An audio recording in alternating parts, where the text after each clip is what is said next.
Hey everybody, Eric here coming at you today from Bloat Games, doing a review of an awesome OSR product that I've spoke about a couple times on the channel, but it's something that I've recently got my hands on the physical product. Before I only had the PDFs, and I'm so impressed, and I think that anybody who's into OSR gaming really needs to check these out.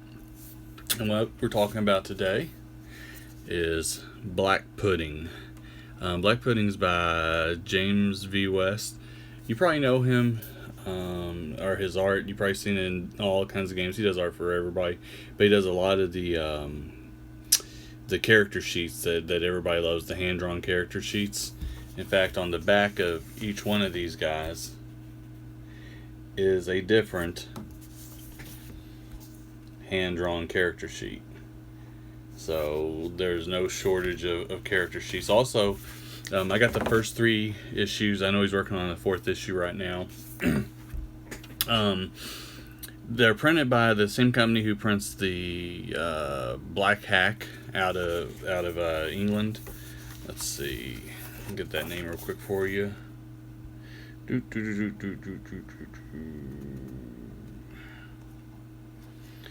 And they're pretty amazing to behold. The quality on these guys is really, really good.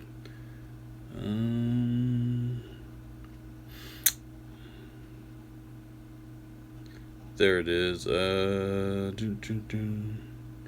It's squarehex.co.uk. I'll put in the link below.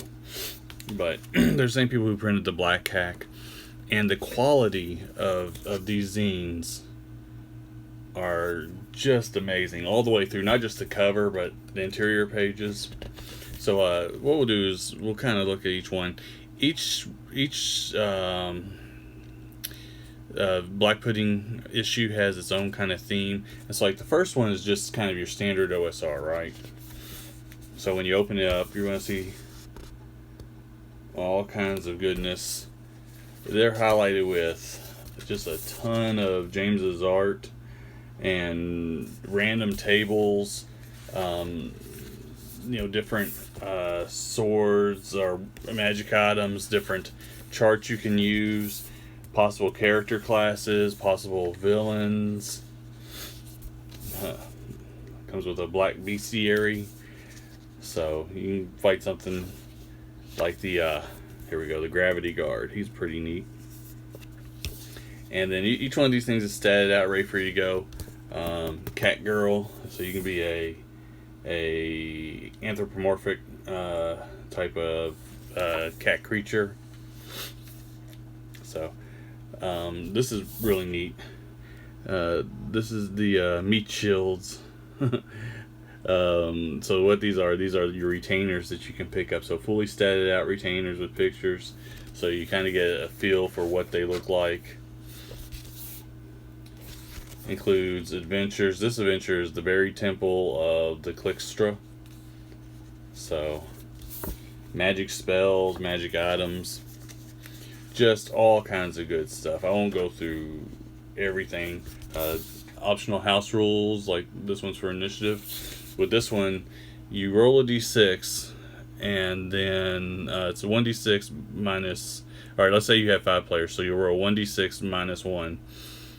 And then 5 players. And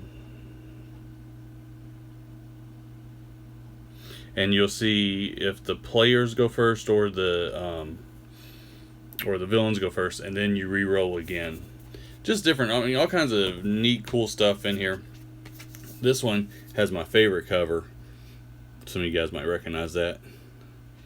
And it's pretty neat. In fact, I met up with James at Nerdluvia Con. He was actually able to play in one of my games, one of my Survive This Zombie games. But he showed me that he actually had the original piece for this there, and it was really neat to look at.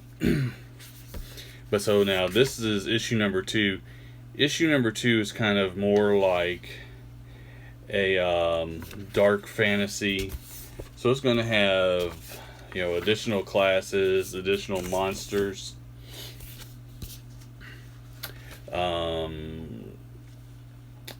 Elegran's Fearful Book of Death.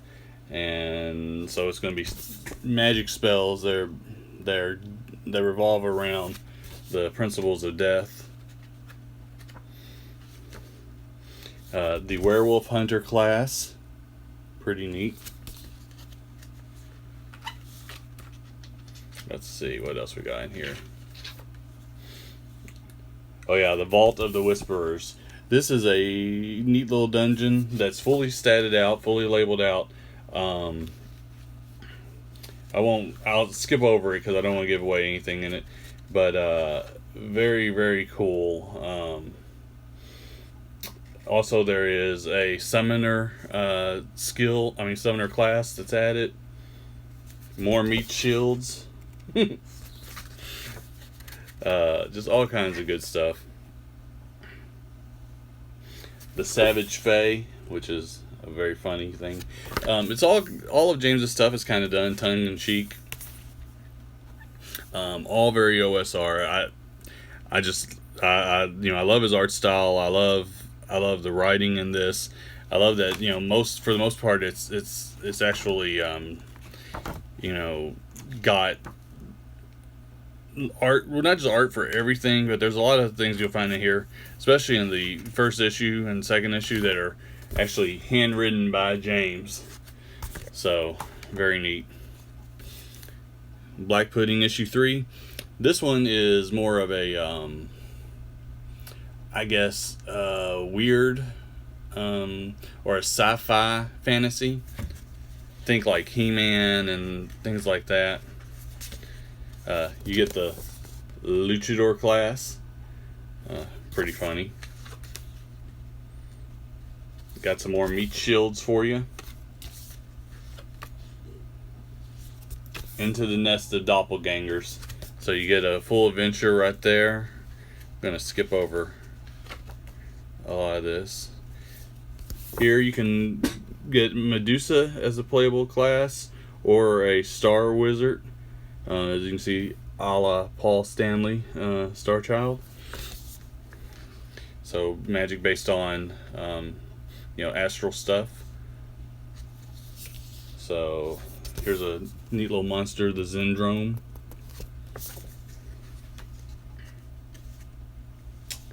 Ravenheart, another class that you can play. Just all kinds of endless options. You can be the orc warg trainer, so you can be the wolf trainer of the orcs, or warg trainer of the orcs rather. What does the monster do with its kill? D30 table. Just really neat stuff. The giant crypt golem. I thought that was pretty great. And so it's just all kinds of cool stuff, again with the another character sheet on the back. So I highly recommend, if I'll put the link to Drive-Thru RPG to where you can pick up the PDF version, but I highly recommend grabbing the physical versions, because the quality and the construction of these little zines are top notch. In fact, I'll probably be contacting them to see about getting some stuff printed for me, because this just really, it blew my mind when he handed it to me because of the paper quality, the construction of it. So anyways, that's my review. Black Pudding zine issues 1 through 3. Definitely worth it. Give James a couple nickels, pick some up for yourselves. You'll find something that even if it's something you won't use, you're gonna find some humor in these books and a good time. So anyways, that's what I got for you guys today. Hope everybody's having a great day. Good day, good gaming. Bye.